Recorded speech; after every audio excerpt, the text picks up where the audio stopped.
Hello and welcome to easy grammar. আজকের সাবজেক্টটা কিন্তু ভীষণ ইন্টারেস্টিং। হেডিংটা দেখলেই তোমরা বুঝতে পারবে।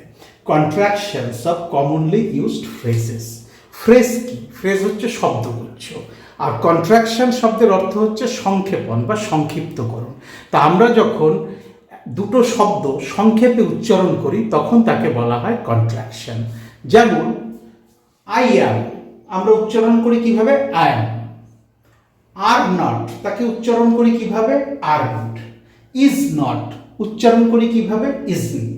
হ্যাভ নট, হ্যাজ নট বা হ্যাড নট, এদের উচ্চারণ করি কিভাবে? Haven't, hasn't, hadn't.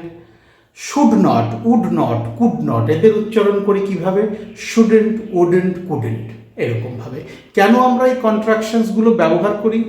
কথা বলার সময় আমাদের উচ্চারণের সুবিধার জন্য। তবে লেখার ইংরেজিতেও কিন্তু কন্ট্রাকশনসের ব্যবহার ব্যাপক। তো কন্ট্রাকশনস চেনার একটা সহজ উপায় হচ্ছে এই অ্যাপোস্ট্রফিগুলো চিহ্নিত করা। এই অ্যাপোস্ট্রফিগুলো দেখেই আমরা কিন্তু বুঝতে পারি যে এখানে দুই একটা অ্যালফাবেট রয়েছে যাদের উহ্য রাখা হয়েছে। কিন্তু এমনও কিছু কন্ট্রাকশনস আছে ফ্রেজকে সংক্ষিপ্ত করার জন্য যেসব ক্ষেত্রে অ্যাপোস্ট্রফি ব্যবহার করা হয় না। যেমন ওয়ানা, গনা, গটা, অটা এবং গচা। ওয়ানার অর্থ হচ্ছে ওয়ান টু। ওয়ানা, এখানে দুটো শব্দ ওয়ান্ট টু, করতে চাওয়া, এই দুটো শব্দকে সংক্ষেপে ওয়ানা উচ্চারণ করা হয়। গোয়িং টু, এই দুটো শব্দকে সংক্ষেপে গনা উচ্চারণ করা হয়। গট টু, গট টু শব্দের অর্থ হচ্ছে ইংরেজিতে আমরা মাস্ট এবং হ্যাভ টু যে সেন্সে ব্যবহার করি, গট টু সেই ক্ষেত্রেই ব্যবহার করা হয়। তো গট টু দুটো শব্দকে সংক্ষেপে উচ্চারণ করা হচ্ছে গটা। অট টু, শুড, উচিত, কর্তব্য ইত্যাদি বোঝাতে যেমন আমরা শুড ব্যবহার করি, তার পরিবর্তে অট টুও ব্যবহার করা যায়। অট টু, একে উচ্চারণ করা হচ্ছে অটা সংক্ষেপে। এবং গট ইউ, গট টু, এই যে শব্দগুচ্ছটা, এটাকে ব্যবহার করা হয় মূলত কোনো মানুষকে সে কি চাচ্ছে বা সে কি বোঝাতে চাচ্ছে সেটা বুঝতে পারা এবং কাউকে নিজের আয়ত্তের মধ্যে নিয়ে আসা। এই দুটো ক্ষেত্রেই গট টু ব্যবহার করা হয়, যাকে সংক্ষেপে গচা বলা হয়। তো চলো এইবার আমরা এই কন্ট্রাকশনসগুলো দিয়ে কিছু বাক্য গঠন করব, তাহলে আমাদের বুঝতে আরো সুবিধা হবে। এই ওয়ানা, ওয়ান টুকে ওয়ানা বলা চল কিন্তু ইউরোপ, আমেরিকা বা অন্যান্য যে সমস্ত দেশে ইংরেজিতেই কথা বলা হয় সেখানে কিন্তু ব্যাপক। এমনকি আমাদের দেশেও কিন্তু অনেকে ওয়ান টুকে ওয়ানা বলে কথা বলার সময়। তো চলো আমি এখানে একটা বাক্য গঠন করি। আমি তোমার সাথে নাচ করতে চাই। আমি চাই, আই ওয়ান্ট টু, এর পরিবর্তে আমি বসিয়ে দেব ওয়ানা।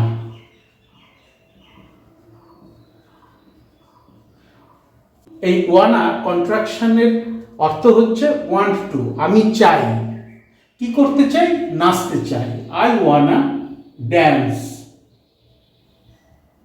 তার সাথে নাচতে চাই, তোমার সাথে নাচতে চাই।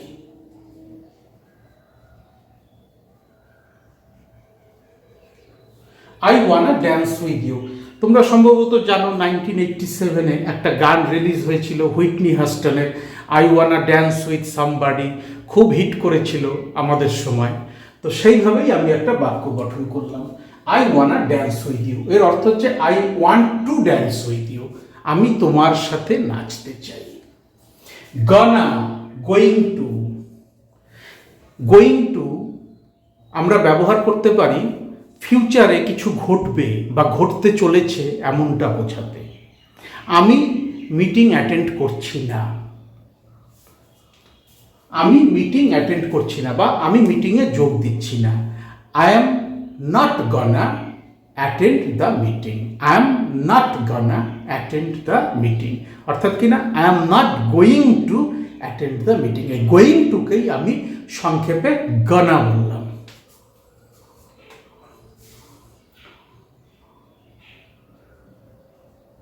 দেখো এই কন্ট্রাকশনটাই আমি এখানে নিয়ে এসেছি।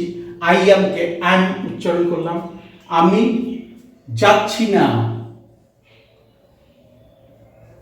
যাচ্ছি না বোঝাতেই আমি গনা ব্যবহার করব। আই এম নট গনা, অর্থাৎ কিনা I am not going to, I am not গনা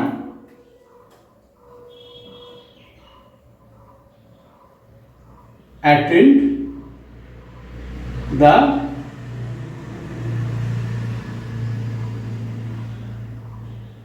meeting. I am not gonna attend the meeting. এর অর্থ হচ্ছে I am not going to attend the meeting. আমি মিটিংয়ে যোগ দিতে যাচ্ছি না, অর্থাৎ কিনা আমি মিটিংয়ে যোগ দেব না। গটা, গট টু,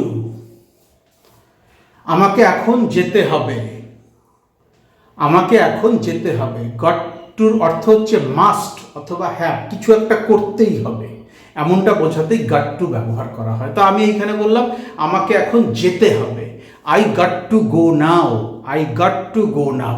তা গট টুকে আমি সংক্ষেপে গটা উচ্চারণ করব।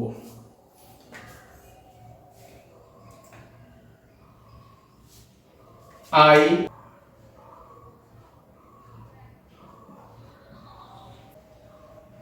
গো নাও, আই গটা গো নাও, আমাকে এখন যেতে হবে। অটা, অট টু, উচিত, কর্তব্য ইত্যাদি বোঝাতে। তোমার অবশ্যই ভালো করে পড়াশোনা করা উচিত বা জোরদার পড়াশোনা করা উচিত। ইউ অটা স্টাডি হার্ড, তোমার অবশ্যই জোরদার বা খুব ভালোভাবে পড়াশোনা করা উচিত। চলো সেটাও লিখি। ইউ অটা স্টাডি হার্ড, কঠোরভাবে পড়াশোনা, কঠোর পরিশ্রম করা পড়াশোনায়, সেটা বোঝাতে স্টাডি হার্ড বলা হয়। ইউ অট স্টাডি হার্ড মানে you ought to study hard, you should study hard, তোমার ভালোভাবে পড়াশোনা করা উচিত, তোমার ভালোভাবে পড়াশোনা করা কর্তব্য। উচিত, কর্তব্য ইত্যাদি বোঝাতে আমরা অট টু ব্যবহার করি। ইংরেজিতে শুড যেমন ব্যবহার করি, সেই ক্ষেত্রে অট টুও ব্যবহার করতে পারি একই অর্থ প্রকাশ করতে। আর অট টুকে আমরা সংক্ষেপে অটা উচ্চারণ করি। এই ধরনের শব্দ ইংলিশ স্পিকিং দেশগুলোতে অনেক দিন ধরে প্রচলিত, আমরা হয়তো কিছুদিন ধরে ব্যবহার করছি। এইবার গচ্ছা, গচ্ছার অর্থ হচ্ছে গট ইউ। গট ইউ দুটো ক্ষেত্রে ব্যবহার করা হয়। এক হচ্ছে কেউ কিছু বুঝতে পারছে কিনা জিজ্ঞেস করা বা কাউকে বুঝতে পারা, এক্ষেত্রেও গচ্ছা ব্যবহার করা যায়, অথবা কাউকে নিজের আয়ত্তের মধ্যে নিয়ে আসা, এটা বোঝাতেও গচ্ছা ব্যবহার করা হয়। আমি একটা সেন্টেন্স লিখব যা দিয়ে দুটো অর্থই প্রকাশ করা যাবে। দেখো, উই ফাইনালি গট ইউ, যেটাকে আমি লিখবো গচ্ছা। উই ফাইনালি গচ্ছা, অর্থাৎ কিনা অবশেষে আমরা তোমাকে পেয়েছি। এটা একজন পুলিশ অফিসার অনেক পরিশ্রম করার পরে যখন একজন অপরাধীকে ধরতে পারে, তার উদ্দেশ্যে বলতে পারে অবশেষে তোমাকে ধরেছি, অর্থাৎ কিনা তুমি অবশেষে আমাদের আয়ত্তে। We finally gotcha. আবার আরেকটা ক্ষেত্রেও হয়, সে কি বলতে চাচ্ছে শেষ পর্যন্ত সেটা বুঝতে পারা, অনেক কষ্ট করে অবশেষে সেটা বুঝতে পারা। উই ফাইনালি গচ্ছা, অর্থাৎ কিনা তুমি যা বলতে চাইছো সেটা আমরা বুঝতে পারছি, অবশেষে আমরা তোমাকে বুঝতে পারলাম বা তোমার কথা বুঝতে পারলাম। এই দুটো ক্ষেত্রে গট ইউ অথবা গচ্ছা এই কন্ট্রাকশনটা ব্যবহার করা হয়। তাহলে তোমরা বুঝতে পারলে ওয়ানা, গনা, গটা, অট্টা এবং গচ্ছা কোন কোন ক্ষেত্রে ব্যবহার করা হয়। এগুলো কন্ট্রাকশনস, কথা বলার ইংরেজিতে এর ব্যবহার ব্যাপক। তো তোমাদের যদি মনে হয়, চাইলে একটা স্ক্রিনশট নিয়ে রাখো, প্র্যাকটিসের সময় রেফারেন্স হিসাবে কাজে দেবে।